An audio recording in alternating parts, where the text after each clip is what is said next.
Dice, mis hermanos, en esta clase vamos a concluir nuestro estudio de contexto canónico por ahora. En nuestra clase de teología bíblica ya profundizaremos un poco más en esto. Pero quiero dejarles con otro principio importante, otra herramienta y fenómeno bíblico muy importante. Y creo que su estudio es muy fructífero también. Es la intertextualidad. La intertextualidad.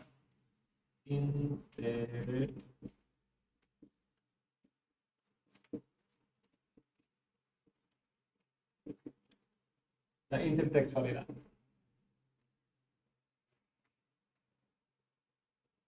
Otros términos conectados con esto es la palabra intertextualidad.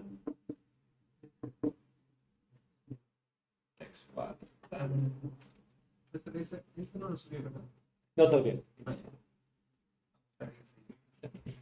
Entonces, intertextualidad es el fenómeno bíblico, de hecho, más allá de la Biblia, pero bíblico es nuestro enfoque aquí.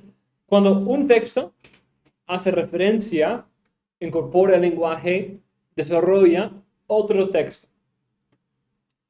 Eso, el ejemplo más obvio de esto es en el Nuevo Testamento y las muchas citas del Antiguo Testamento que se encuentran en el Nuevo Testamento. Pero va más allá de esto, va más allá de esas citas directas de el profeta tal dijo esto, o conforme a cómo está escrito, esas afirmaciones explícitas. Hay también una incorporación más sutil, más implícita, que incorpora el lenguaje, como por ejemplo cuando un profeta dice y se fructificaron y se multiplicaron. Es algo que trae a la mente de una Génesis 1, 26 a 28. O habla de que a los que te bendigan, bendeciré, y los que te maldigan, maldiciré. Eso viene a la mente directamente la promesa a Abraham. O y en tu descendencia serán benditas todas las familias de la tierra. Esa referencia viene directamente a la mente, Génesis 12, Génesis 22, esas promesas que Dios había dado a Abraham. Entonces, y hay muchos otros, así, intertextualidad conectado y a veces importante para considerar, pero es dentro del mismo libro. Dentro del mismo libro, cuando hay desarrollo del mismo lenguaje. Por ejemplo, ese lenguaje de en tu descendencia, en tu simiente serán benditas todas las familias de la tierra. Se dice en Génesis 12, 22 y luego en Génesis 28 a Jacob. Entonces, conectando esas ideas nos ayuda. También hay otros en el Pentateuco, entendido como un libro completo. Hay esa referencia a, por ejemplo, el león que se agacha, o que se agacha como león. Esa imagen se usa en Génesis 49 y también luego en Números 24. Entonces, ¿cuál es la conexión? ¿Qué conexión hay entre esas ideas? ¿Cómo esa imagen se va desarrollando? Entonces, vamos a considerar en esta clase este fenómeno de la intertextualidad. Unos autores dicen, si lee las escrituras, se encontrará con la intertextualidad bíblica. Además, con bastante frecuencia los vínculos intertextuales que se dan en un pasaje determinado incluyen referencias a otras secciones importantes de la colección canónica. De hecho, el estudio de la intertextualidad bíblica está estrechamente relacionado con la exégesis, la lectura atenta, la intertextualidad y el contexto canónico de múltiples pasajes bíblicos. En consecuencia, la intertextualidad es una de las características más desafiantes y gratificantes de la tarea bíblico-teológica. Este estudio es un poco difícil porque requiere una buena memoria, requiere una vida en la palabra, requiere que estudiemos, entendamos la historia de la Biblia, conozcamos la Biblia. Y por eso siempre va a ser algo parcial al principio y se va mejorando, puliendo, refinando con tiempo. Pero al entender y conocer más de la Biblia, esas conexiones se hacen más rápidas. Graham Goldsworthy ha resumido el deber de la teología bíblica en esa manera. La teología bíblica es el estudio de cómo cada texto de la Biblia se relaciona con cada otro texto de la Biblia. Esta consideración es lo que se llama la intertextualidad. Este término es difícil de definir porque hay muchos que lo usan en un sentido postmodernista. En ese sentido, es el estudio de cómo textos anteriores transforman el sentido de textos anteriores intencionalmente o no. Entonces, se distancia un poco de la intención del autor para considerar cómo la lectura de otros pasajes, otros textos, o quizás los libros que ya he leído, cómo eso influencia mi manera de leer otro libro. Pero en nuestro estudio vamos a analizar la intertextualidad como el estudio de cómo textos dependen de, incorporan o desarrollan textos anteriores. Una de las consideraciones más importantes en este contexto es cómo el Nuevo Testamento usa el Antiguo, pero ahora vamos a enfocarnos en esta clase, porque quizás sea un fenómeno un poco más nuevo para el estudiante, es cómo el Antiguo Testamento usa el Antiguo. La intertextualidad no empieza en el Nuevo, sino parece que ellos están simplemente siguiendo el patrón que habían visto en el Antiguo Testamento. Un autor dice, una cita un poco larga, dice, la palabra intertextualidad discute cómo los escritores bíblicos aluden a otras partes de las Escrituras. Se refiere específicamente a cómo los autores inspirados expusieron sobre la revelación previa en sus propios escritos. Los propios escritores del Antiguo Testamento eran exégetas y teólogos que entendían y correlacionaban sus textos con la revelación anterior. Esto formó intencionalmente redes de textos en el primer canon. A la luz de esas correlaciones, la observación de C.H. Dart, que mencionamos en la clase anterior, gana aún más fuerza. Los textos individuales del Antiguo Testamento son ventanas a contextos más amplios porque forman parte intencionalmente de una serie de pasajes que los profetas han tejido juntos. Los escritores del Antiguo Testamento derivaron ciertos conceptos de su cuidadosa exégesis de la revelación previa e integraron esos conceptos en sus propios escritos. Estos se convirtieron en los propuestos y la columna vertebral de la racionalidad apostólica. Así pues, los apóstoles no son arbitrarios. Sus pensamientos y suposiciones eran directamente vinculados a los textos interconectados del Antiguo Testamento, entrelazados por los profetas.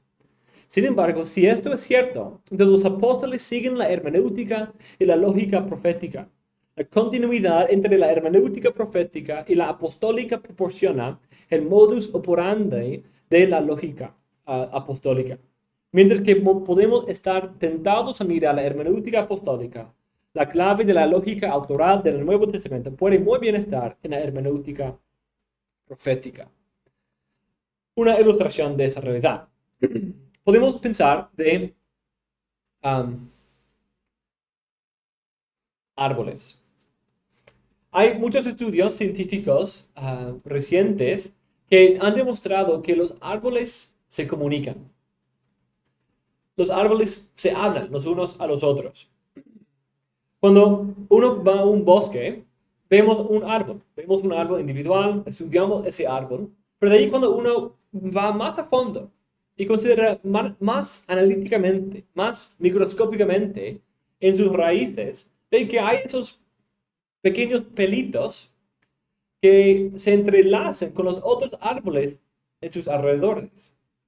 Y cuando eso sucede, puede dar cuando hay una plaga, una peste, una enfermedad o algún bicho, algún parásito que afecte un árbol, envía mensajes a los otros y comunica con los otros a través de esos pelitos, enviando ciertas proteínas y otras cosas para estimular la producción de anticuerpos y defensas en los otros árboles para que ellos no mueran como el que está afectado principalmente. Entonces, en un sentido, así es la interpretación de un texto. Vamos al texto y consideramos el texto, el árbol como tal, pero ahí cuando miramos más a fondo, vemos que ese árbol está entrelazado con otros. Y parte de su vida depende de la vida de los otros. Y contribuye a la vida de los otros textos, de los otros árboles también. Y así es también en la Biblia. Cuando miramos al principio podemos ver mucho. Pero cuando vemos más a fondo, vemos, mira, ese texto está entrelazado, tiene enredado con otros textos también. Están comunicando entre sí. Están en una conversación. Y el contexto aquí me ayuda a unir los horizontes y unir los mensajes, entender mejor lo que está pasando. Otra ilustración que he usado, que viene de una cita de John Sailhamer, que he desarrollado un poco, él dice, la profecía tuvo así un efecto de eco a medida que se abría camino a través de los libros del Antiguo Testamento. Las palabras de un profeta eran escuchadas por otro, exegéticas y devueltas como un eco, interpretadas y devueltas como un eco de aquellas palabras proféticas anteriores. Cada vez que las palabras del profeta eran escuchadas y resonaban, se revelaban una nueva claridad y relevancia. También representaba un momento histórico distinto en el progreso y desarrollo de todo el panorama. Entonces, es como una cámara de resonancia. ¿Entienden esa palabra? ¿Cierto? Se estaba buscando la frase. Una cámara de resonancia. Cuando uno está como aquí en este cuarto, cuando no está prendido el aire, se convierte en una cámara de resonancia. Hay mucho eco. O cuando uno está en medio de un cañón o algo así, hay ese eco que se hace y se va. Pero una resonancia no solamente hace eco, sino se hace aún más fuerte. Como un instrumento, una trompeta o un tuba o otro instrumento usa resonancia, usa una cámara, un tipo de enterramiento en que ese sonido puede vibrar y cuando choca con las otras ondas de sonido, se amplía y se hace más alto, más grande, más fuerte el sonido. Y eso es lo que sucede en la Biblia. El canon forma la cámara de resonancia. Y el eco del mensaje del Pentateuco va verberando y vibrando por todo lo demás. Y cuando se repite y se hace eco en las otras partes, se va haciendo resonancia. Y mientras vamos y crecemos en esta cámara de resonancia, se va haciendo más y más fuerte. Porque entonces como empieza la voz del Pentateuco, y de ahí otro entra, empieza a cantar la misma nota, y de ahí otro entra y empieza a cantar la misma nota, y al final hay esa gran voz, esta gran resonancia de sonido de esa canción mesiánica. Y esto sucede a través de la intertextualidad. Es importante entender el Pentateuco para esto. Entonces, ¿cómo puedo apreciar mejor la intertextualidad? Una de las mejores cosas que uno puede hacer es estudiar más el Pentateuco. Entender mejor el índice de Deuteronomio ayuda un montón en hacer conexiones intertextuales. Porque la mayoría de los otros libros hacen referencia al Pentateuco. De hecho, yo tengo una hipótesis que no he podido probar todavía, pero que todos los otros libros conecten con el Pentateuco de alguna manera. Que todos los otros libros del Antiguo y Nuevo Testamento de alguna manera dependen del Pentateuco canónicamente. El contexto canónico puede guiar a los lectores, según un autor, en la hora de observar y analizar esas conexiones textuales. La principal es la prominencia del Pentateuco en las referencias intertextuales de los autores bíblicos. En la literatura del Antiguo Testamento aparecen con frecuencia referencias a textos, temas o imágenes poéticas procedentes del Génesis, el Éxodo, el Levítico, Números y el Deuteronomio. Tanto los profetas como los poetas de Israel se orientan por los temas teológicos y el mundo narrativo del Pentateuco. Los escritores bíblicos posteriores y los líderes de Israel meditan sobre la ley de Moisés día y noche. Esta práctica se refleja en sus escritos. Por supuesto, los escritores del Antiguo Testamento emplean muchas otras técnicas, pero el uso intertextual del libro de Moisés es una de las principales.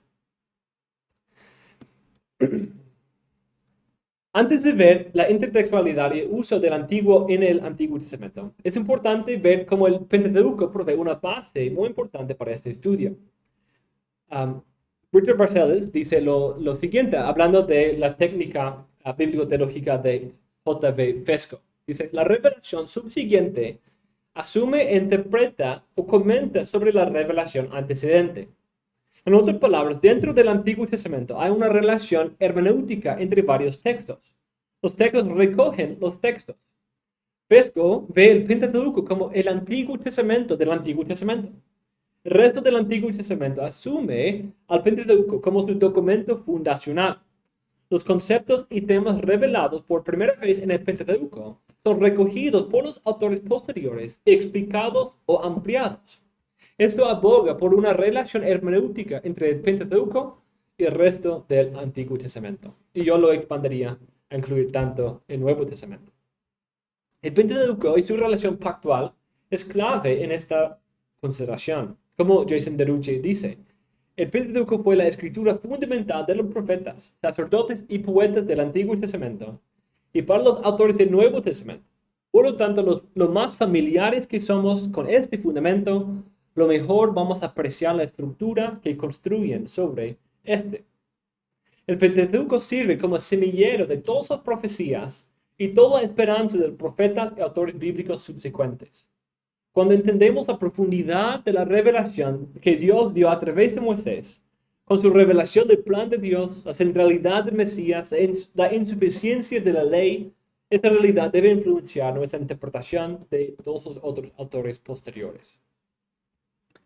A veces la pregunta de entender un autor a la luz de toda la revelación anterior que tenía puede ser un poco difícil. ¿Cómo puedo saber que Joel, por ejemplo, es uno de los más complicados, esté haciendo referencia a otro autor o que otro autor esté haciendo referencia a Joel? Porque no sabemos cuándo Joel se escribió. No nos da, es uno de los pocos que no nos da un dato histórico para conectar y decir, mira, fue en este tiempo. Hay algunas pistas que uno puede ver del libro, pero no nos da algo definitivo. Y algunos lo ponen antes del exilio, algunos lo ponen después del exilio. Pero debido a eso, cuando hay una conexión intertextual con Isaías, es Isaías citando a Joel o Joel a Isaías. O con Miqueas, es Isaías, o también Isaías y Miqueas. ¿Es Isaías citando a Miqueas o Miqueas citando a Isaías? ¿O cuál es la conexión? Esa realidad ha dirigido a muchos a menospreciar ese fenómeno de la intertextualidad.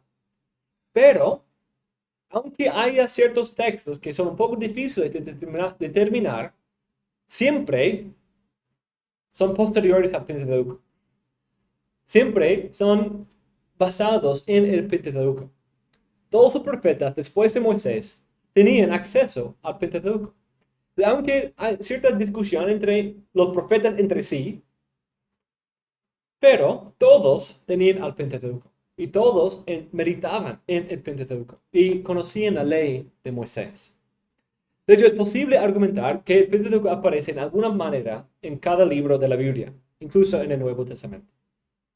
Si entendemos que Moisés mismo habló de Cristo, entonces ellos tenían un contexto en la historia de la revelación que era bien profunda para llenar su visión periférica con muchas ideas, profecías, tipos, promesas, estructura que presenta juicio y salvación, ley y fe.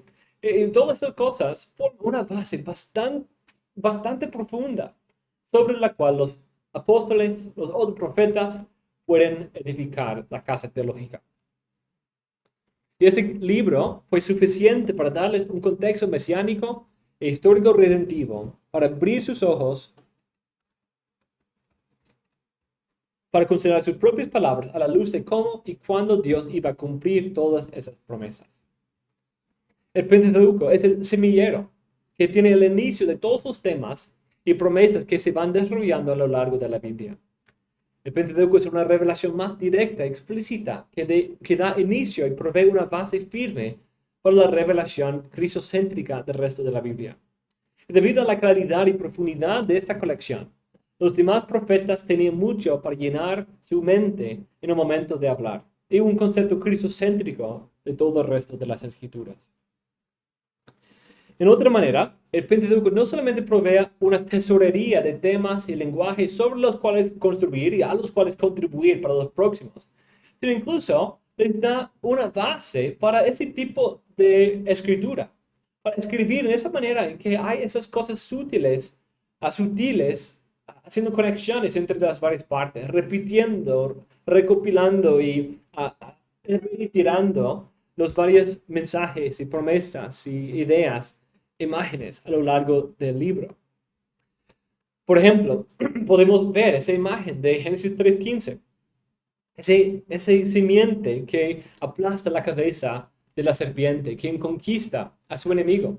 Y vemos cómo esa idea se conecta con Génesis 22. O cómo se conecta en Génesis 49, 8 a 10. Como se ve también en Números 23 y 24. Cómo esas ideas presentan una voz unida.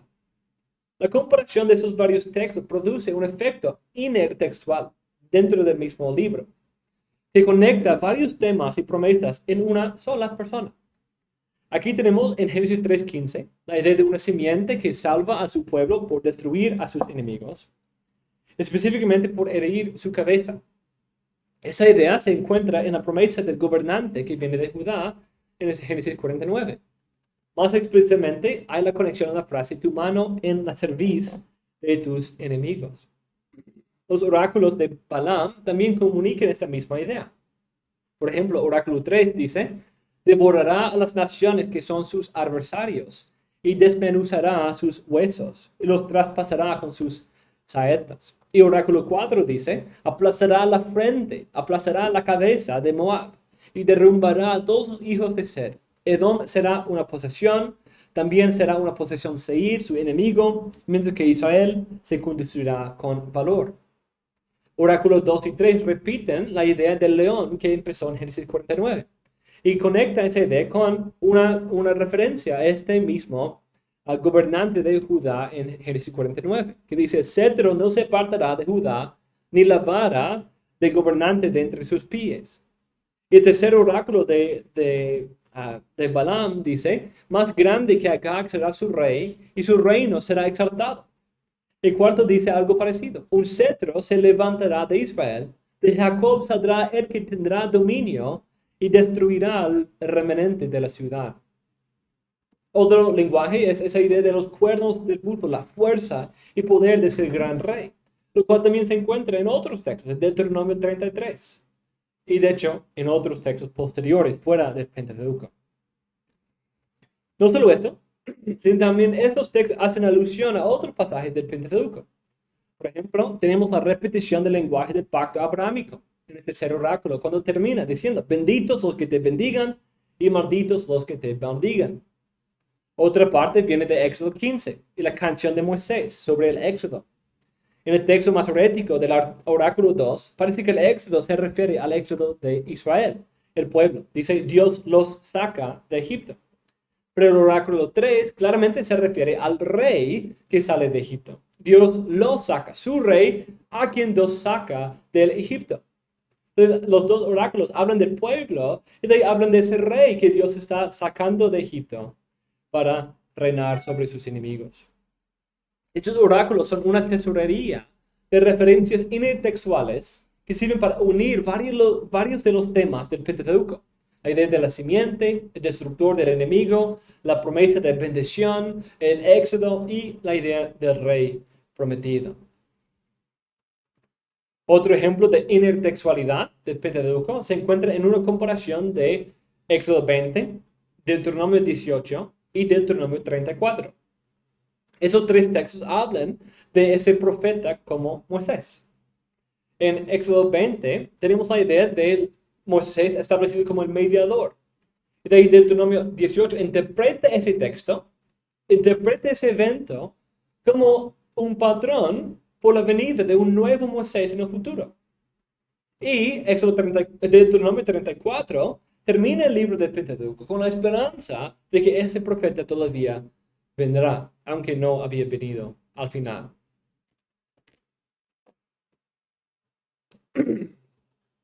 Sin embargo, antes de cerrar, ya vimos eso.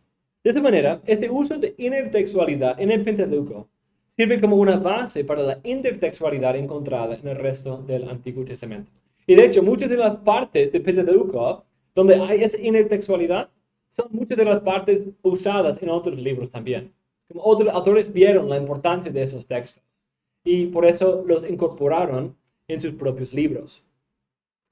Entonces, ¿cómo identificamos o cuáles son algunas directrices para la identificación de la intertextualidad? El estudio de la intertextualidad es muy interesante y fructífero. Es como un juego de conectar los puntos. ¿Se acuerdan de eso cuando de niños tenían un dibujo que tenía dos puntos y un número o letra ahí y tienes que seguir y conectar todos los puntos?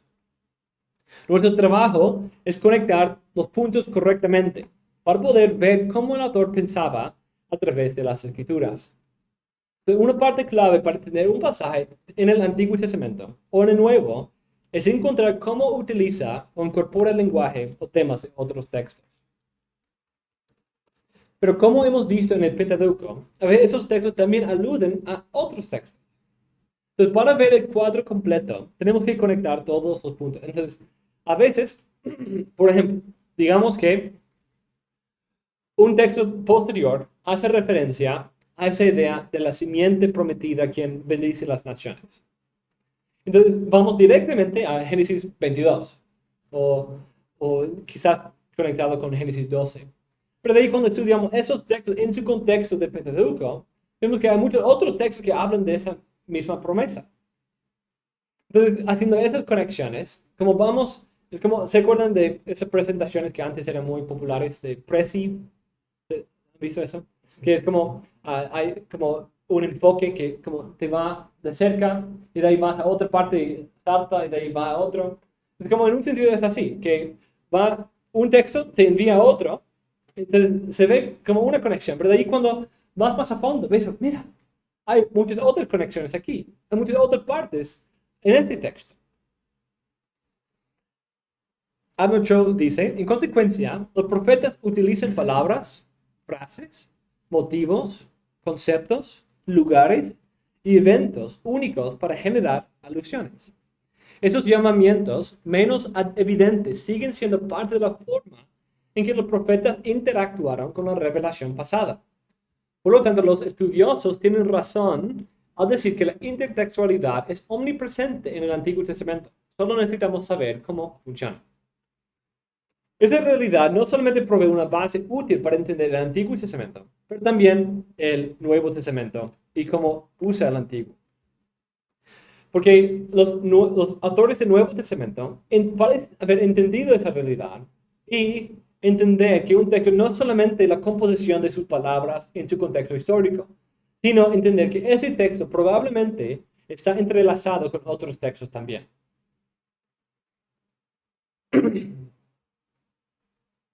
En el estudio de la intertextualidad, es clave entender que el autor está construyendo un cuadro con varios puntos que forman una red de puntos necesarios para ver el cuadro completo. Entonces ahí, pues no tienen el apunte, pero tenemos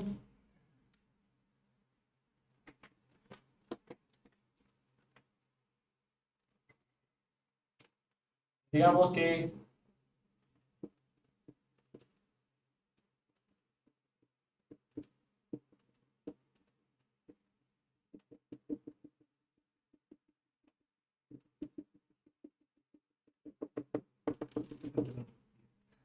¿qué es? Un mensaje. Muy bien.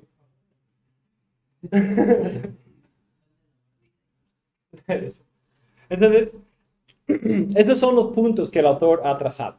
Esas son las conexiones que ha formado su uso de palabras, su uso de técnicas literarias, su repetición de ciertas palabras clave que pintan un cuadro. Y la interpretación es poder trazar esas líneas. Entonces, la meta es poder trazar todas esas líneas y tener todo el cuadro completo, ¿no? Pero a veces, por no prestar atención a esto, a la intertextualidad, podemos terminar con esa sea nuestra interpretación. Algo completamente desconectado, ¿cierto? No tiene nada que ver, ya perdimos el punto. porque no prestamos atención a su uso de otros textos. Como creo que eso es lo que sucede muchas veces cuando dispensacionalistas y otros interpretan el Antiguo Testamento. Porque sin ver la esperanza mesiánica que llena todo el Antiguo Testamento, es muy fácil limitarlo a algo tan específico, que no ven que este texto está lleno de esperanza mesiánica, tomada de otros textos también. Pero a veces sí, incluso cuando empezamos a hacer la intertextualidad, quizás tenemos una idea así.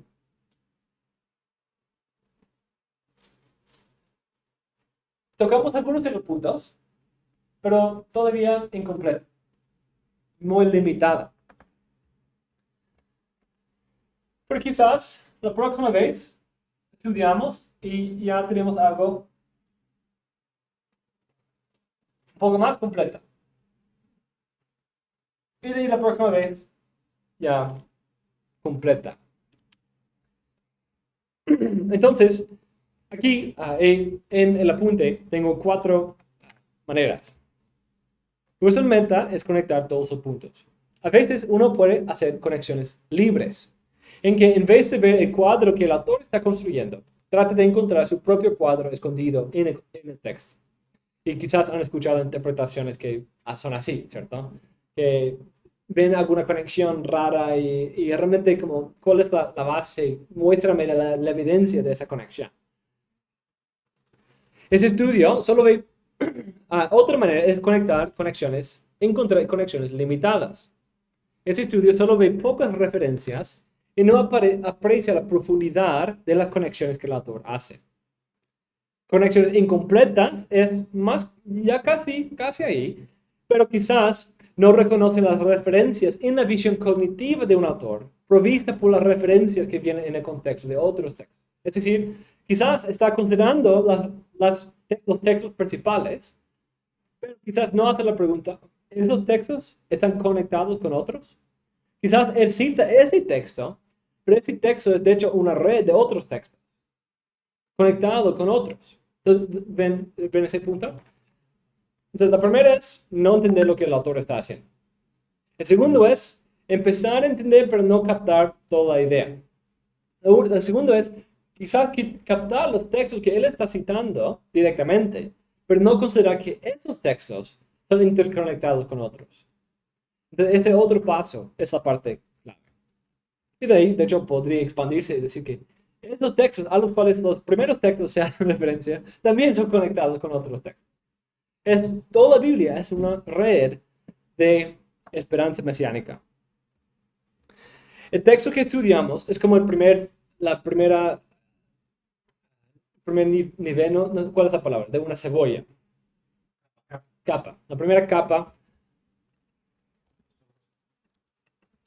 de la cebolla. Pero debajo de esa capa son otros textos conectados por intertextualidad. Entonces, como abrimos la primera y de ahí hay otra. Y de ahí abrimos esta o como los muñequitos rusos. ¿Cómo así se llama? Este también puede ser algo así. Cuando abrimos estas capas, encontramos que hay aún más conexiones. Hace que todo el Antiguo y Nuevo Testamento se conecten en un todo orgánico por la unidad de la revelación y atado íntimamente por hilos intertextuales. Esos pelitos de los árboles, ¿cierto?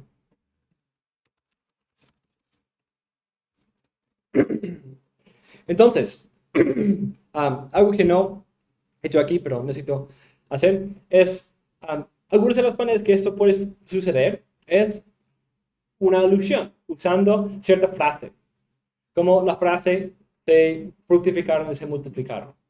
O malditos los que te maldigan y benditos los que te bendigan. Esa frase es una frase sucinta, completa, que nos conecta con otro momento cuando se dijo.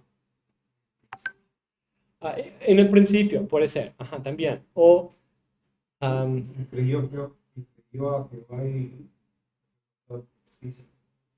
sí, sí, también. Y de ahí vamos y vemos aún más a fondo en esto, que no solamente esa frase, sino también esa idea de fe. Esa idea de creyó. Esa fe es, de hecho, algo que se repite en varias partes del Pentateuco. O vemos que esa palabra también crea un cuadro, pinta una imagen. Y a veces puede hacer referencia por pintar la misma imagen, usando el mismo concepto. Por ejemplo, tenemos la idea del espíritu. Pero a veces es la palabra espíritu, pero a veces puede ser otra idea, como la idea de soplo, que pinta la misma imagen en la mente, pero la Biblia puede hacer esas conexiones a través de eso. Por ejemplo, en Isaías 11, habla de ese soplo de Dios que se conecta con el Éxodo. Ese soplo que Dios hizo sobre el mar para dividir las aguas. Lo cual también se conecta con el Espíritu de Dios en Génesis 1 o en Génesis 8. Entonces, a veces puede ser una frase, a veces puede ser una palabra, a veces puede ser un concepto, no solamente las palabras, sino también los conceptos o la imagen que una palabra, una colección de palabras pinta. Puede ser una persona. David es un punto clave ahí en los profetas, simplemente refiriéndose al nombre de David. Crea muchas conexiones importantes. Principalmente con la promesa, en el pacto davídico, pero también otras partes también. A veces puede ser una serie de imágenes, una serie de temas o una estructura, puede incluso ser, imitando intencionalmente la estructura, las palabras claves, la imagen, como en Josué. Hay muchas de esas conexiones. Las historias de Josué repiten la vida de Moisés y nos conectan con la vida de Moisés en el Éxodo. Además puede ser un lugar, no solamente una persona, un lugar. Hace referencia a Gibea. Gibea es algo que nos conecta intertextualmente y históricamente con los grandes pecados que se cometieron ahí. O el monte Moría. Sí. O también Horeb o Sinaí. Obviamente, algo muy importante. Sion, Jerusalén, también llega a ser algo muy importante en esa consideración.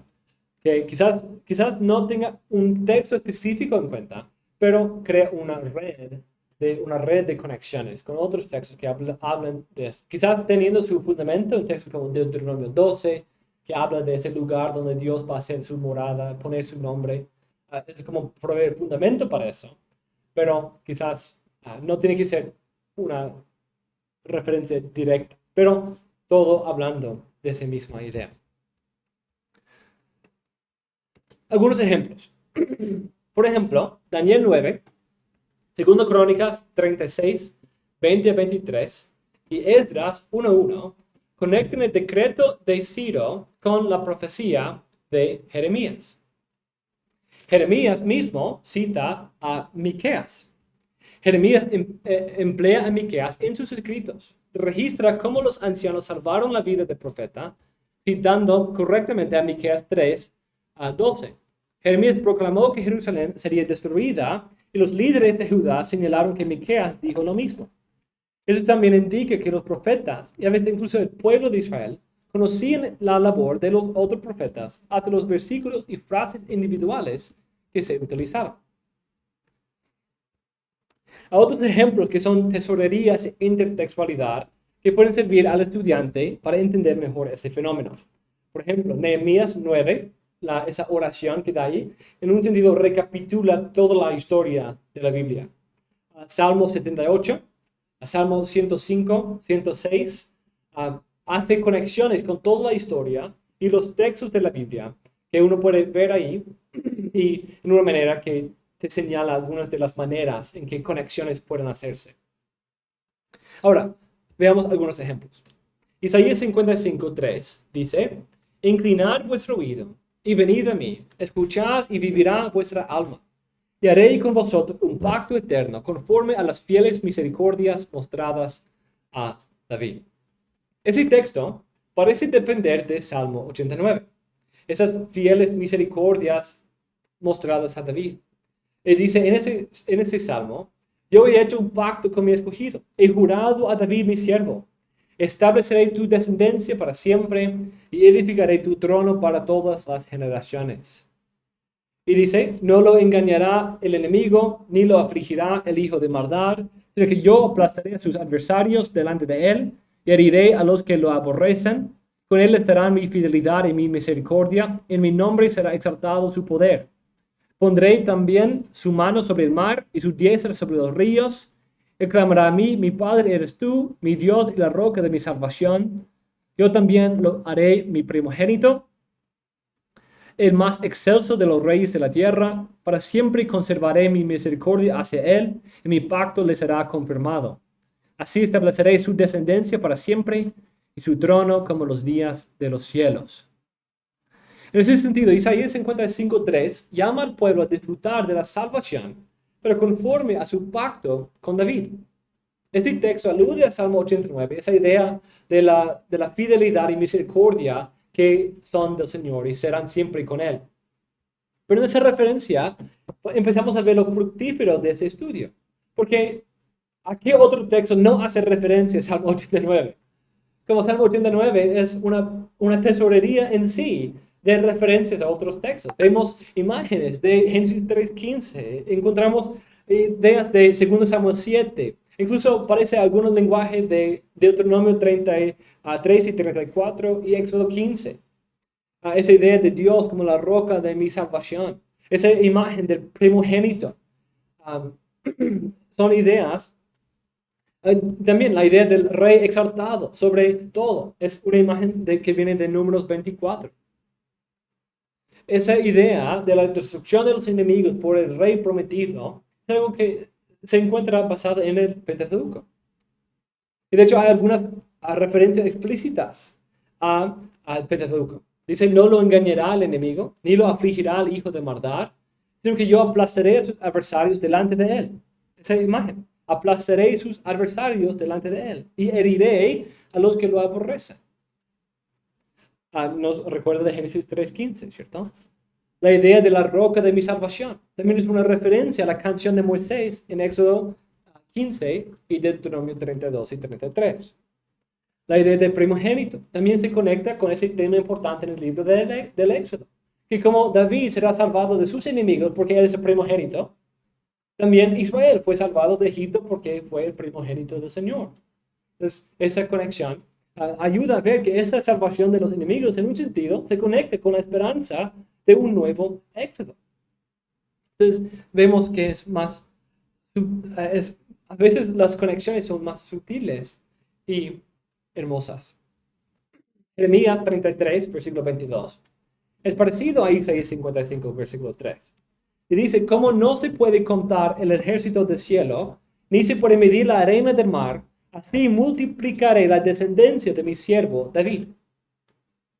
Entonces, tenemos la idea de la descendencia del siervo de David, que nos conecta con 2 Samuel 7, Salmo 89, esas promesas dadas acerca del hijo, de la descendencia de David. Pero, ¿a qué otro texto hace referencia? Al pacto abrahámico, ¿cierto? Esa imagen de que no será contado el ejército del cielo, ni medida la arena del mar. Eso es exactamente lo que Dios había dicho a Abraham acerca de su descendencia. Entonces, eso es algo que pinta, tiene una implicación pactual muy importante. Hay una conexión íntima entre el cumplimiento del pacto davídico y el pacto abrahámico. Los dos son conectados. Y aquí vemos eso, porque la bendición dada originalmente a Abraham, aquí se repite a David, y la descendencia de David, por esto, es identificada con la descendencia de Abraham. Hay una conexión entre las dos familias y las dos simientes. Vemos esa alusión en Génesis 22 principalmente. Esta promesa del rey es una idea de rey, el que posee las puertas de sus enemigos, y su descendencia será más más numeroso que las estrellas y más numeroso que la arena a la orilla del mar. También es el lenguaje de la multiplicación de su simiente. Nos conecta con Génesis, aún antes de Génesis 1, aún antes de Abraham. Otro ejemplo es 1 de Reyes 19, 8 a 13. Esa historia empieza de esa manera. Se levantó, pues, comió y bebió, y con la fuerza de aquella comida caminó 40 días y 40 noches hasta Horeb, el monte de Dios. Entonces, esa es la historia de Elías, y así esa historia empieza de Elías. Y ciertamente la intención es hacer conexión con ¿quién? Con Éxodo y con Moisés, específicamente. Y podemos verlo en un par de lugares, tanto por esa idea de un ayuno de 40 días, como también, ¿dónde está? ¿A dónde va? ¿A dónde sube? ¿Ah? Ahora, al monte de Dios, a Sinaí, donde también Moisés hizo el mismo ayuno. Entonces, es el mismo ayuno por la misma cantidad de días en el mismo lugar.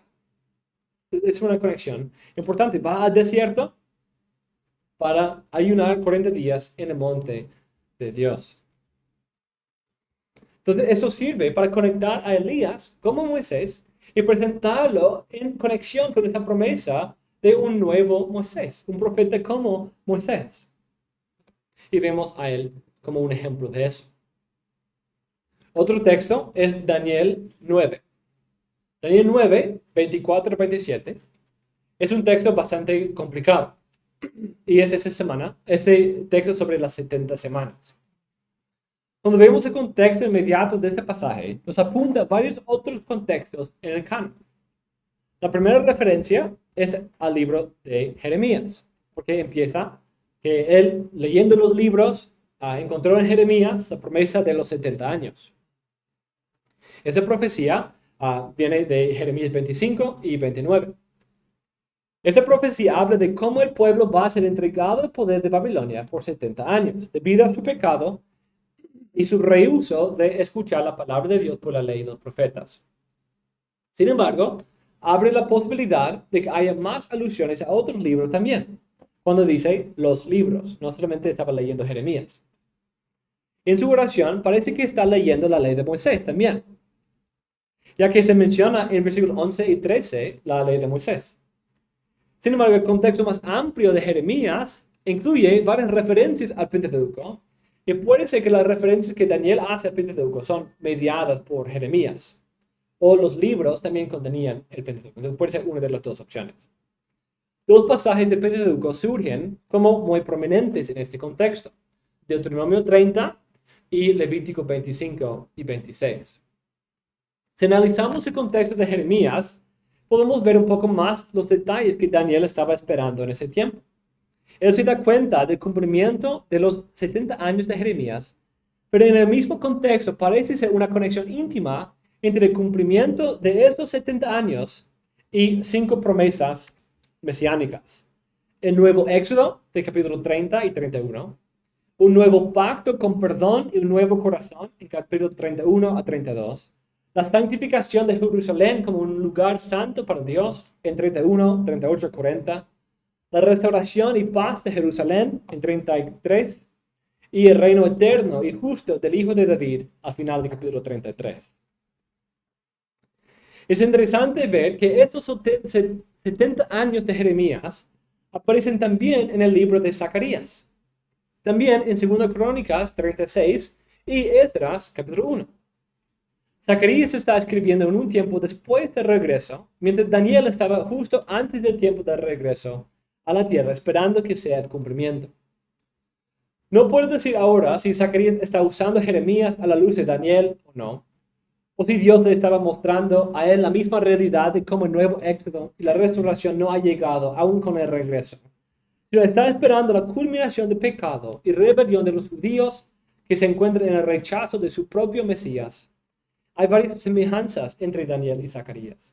Ese texto de Daniel, en un sentido dice, aunque los 70 años han terminado, no es el tiempo para la restauración todavía. La restauración no va a venir ahora, sino 70 por 7. Entonces, ¿qué va a suceder al final de ese tiempo? Los israelitas van a rechazar a su Mesías y llevar a una destrucción de su propio de su propia administración pactual y la venida de un nuevo pacto. Y esa es, de hecho, la misma promesa que da Zacarías. Zacarías dice, el regreso físico de Babilonia no es la esperanza, sino pronto va a venir ese anillo de Zorobabel, ese Mesías, ese rey prometido. Él va a venir, pero va a ser rechazado. Va a ser rechazado, va a ser traspasado por su propio pueblo. Pero después, el Señor les va a dar un nuevo pacto con su espíritu y van a creer en él. Daniel 9, 4 a 12, incluye el inicio de su oración en que se arrepiente de y confiesa los pecados pasados de su pueblo y reconoce la justicia de Dios en llevar a cabo la maldición de la ley escrita en Levítico y Deuteronomio. Él ve lo que está pasando en sus días como la maldición de Deuteronomio y Levítico. Hay varias referencias al contexto de Jeremías 25, Levítico 26 y Deuteronomio 7 y capítulos 28 a 30. En Daniel 9, 3 a 15, él reconoce que incluso en medio de esta maldición, el pueblo todavía no ha buscado al Señor en arrepentimiento. Que a pesar de la maldición, aún así se arrepienten. Y esa fue la condición de la restauración en Deuteronomio 30 y Levítico 26. En Daniel 9, 16, en base de esto, él clama al Señor por misericordia. No debe responder por la rectitud y fidelidad del pueblo, sino por causa de su propio nombre. Él reconoce el pecado continuo de los judíos, pero espera que Dios tenga misericordia de ellos y cumpla su palabra de restauración, algo que viene de Ezequiel. Él quiere ver el nuevo éxodo y quiere ver el restablecimiento de la presencia de Dios con su pueblo. Es en medio de su oración, antes de terminarla, que Gabriel, el ángel, viene para explicarle la palabra divina, lo cual es como Dios responde a su oración. Sin embargo, no es lo que estaba esperando. Él estaba esperando el cumplimiento de todos los otros detalles de Jeremías, el Mesías, el rey de David, el nuevo pacto, el nuevo éxodo, pero debido al pecado continuo, conforme a las maldiciones de la ley según Levítico 26, el pueblo iba a recibir el castigo original, 70 años de exilio, por 7 veces. Lo que está viviendo es la maldición de Levítico 26, 33 y 45. En ese texto, él dice que si aún ahí no me buscan, aún así, si no se arrepientan, les daré 7 veces por sus pecados. Eso es lo que se ve aquí. Es, en un sentido, la maldición final. Y por eso la imagen en esta descripción de las 70 semanas es que culmina con un cierre de la administración pactual bajo la cual estaba. Un cambio de las leyes. En esa manera, parece que los profetas ven una complejidad teológica en sus palabras, la cual profetas posteriores podrían desarrollar más. Como Cho dice, los profetas eran conscientes de las implicaciones teológicas de la revelación anterior y de cómo sus predecesores desarrollaron esas ramificaciones. Como resultado, escribieron para continuar con esa lógica y avanzar en la teología para que los autores posteriores la expusieran. Al hacer esto, los profetas intencionalmente establecieron una trayectoria hacia los apóstoles, como habíamos dicho en la clase anterior. Ellos ya tenían ciertos lineamientos, los planos para el futuro.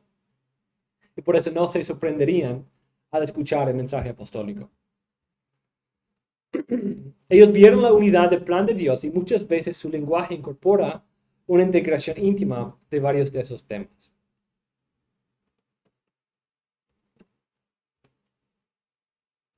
Entonces, esos textos demuestran, simplemente son unos ejemplos de textos que a veces pueden conectarse con otros textos y también unir e integrar textos anteriores.